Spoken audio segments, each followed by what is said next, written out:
Hey, so I'm feeling better. Got my workout in. So I wanted to do a video on nuclear power, specifically the Sapphire experiment, and the current state of energy politics, as I see it as a layperson. So when I first got into nuclear was when the Thorium Energy Alliance kind of came across my vision, my news feed, and I got into the liquid thorium molten salt reactors and the technology involved in that. And I do think it's significantly more complicated, and the I don't think it's completely without hazard, but I think it's leaps and bounds ahead of any technology that's currently in the field, and that's all that matters, right? So a step in the right direction. Pretty much, I am an expert. I am a paid professional in the field of HVAC. I am not a nuclear engineer, a nuclear physicist, but if you were to pay me to be an expert on combustion, you would probably be a pretty lucky customer, because I am an expert and I do see some parallels. So, what's kind of important to understand between both combustion and nuclear energy, as I understand it, is pretty much the hotter you get, the more efficient you get, and the cleaner you get. But there are some problems with getting too hot. So that's it, right? So basically, the Sapphire experiment is pretty much a medium to low temperature fusion, not fusion, I'm sorry, plasma reactor. Now, I don't believe that they have achieved fusion, at least not on a atomic level, or maybe on a elemental level, but not on a atomic level, where they're binding. I believe it's hydrogen into helium. I don't believe that they're doing that at the Sapphire experiment, but what they are doing is exciting electrons to the point where it is essentially a ball of fire. And what is cool about that is it's entirely self-contained. So this has been the problem. Excuse me. I just had my coffee. With plasma physics, again, as I understand it, is they know they need to make something really hot, right? But it's so hot it can't touch anything around it, so they need to confine it with magnets. The Sapphire experiment solved that problem by using magnets to make the heat. So the magnets create their own containment field, negating the redundancy of having to build super cold magnets to contain your plasma ball, right? So in most plasma experiments, as I understand it, they're using either compression or they're using high temperature, high frequency lasers to make their plasma. And then they're using the magnets to contain that plasma.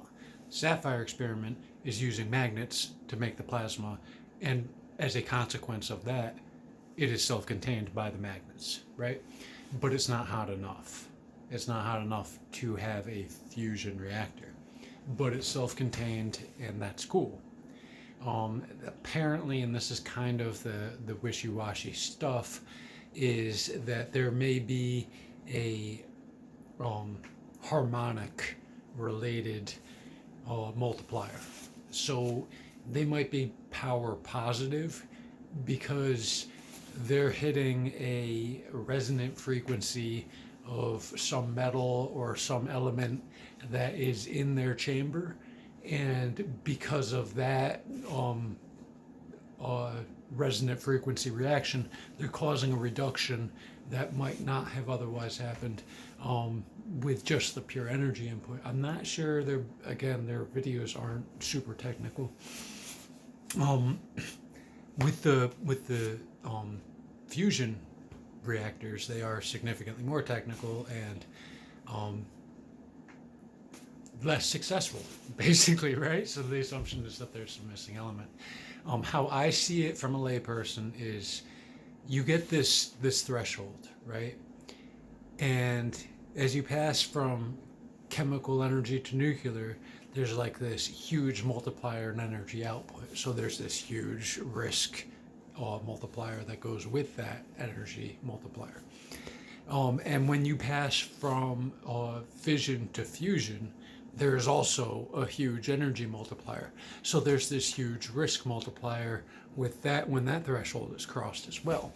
So it's not necessarily advantageous to cross that threshold, because even though you're making things hotter with the intention of making things cool or making things cleaner, you're making it hotter to have a cleaner reaction, right?